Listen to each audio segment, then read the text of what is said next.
And there are always conversations. The conversations really do matter. I think, for me, a willful conversation doesn't work. So somehow, one has to form the scope of the work almost without knowing. And I think that's the only time it really, really has connection. So yes, of course, I made these black works, and I have been making them for a good long time.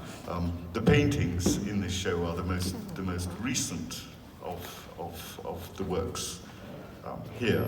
But I see as I put it together that I've been doing the same stuff over and over and over again, and that actually one says to oneself, or the conversation I have with myself is recurring again and again, much like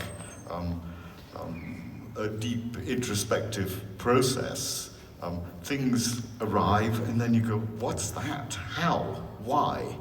And look at it again, and then, 3 months later it's there again. So one then has to believe that there's something real in it. And that is a very important process, and it's the same reality that's up in those galleries, wonderfully. So I think that's the power of this, of culture, of what we want to live with and work with.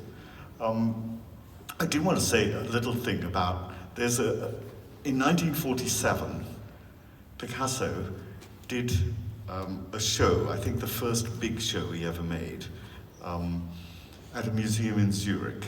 And the great psychoanalyst, Carl Gustav Jung,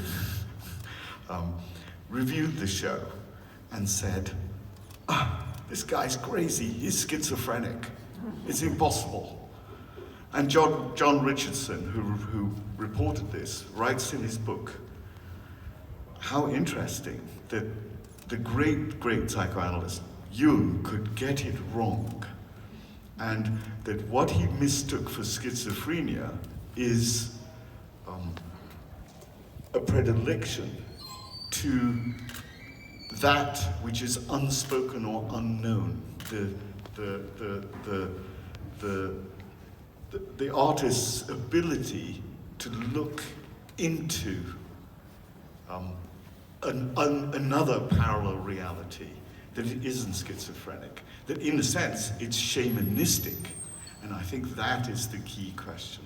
So how do we artists take that role that seriously? It's not worth doing. We are not makers of luxury goods. Who cares? Lots of other people do it 10 times better than we do it. We have to go to that place, or it's not worth doing at all.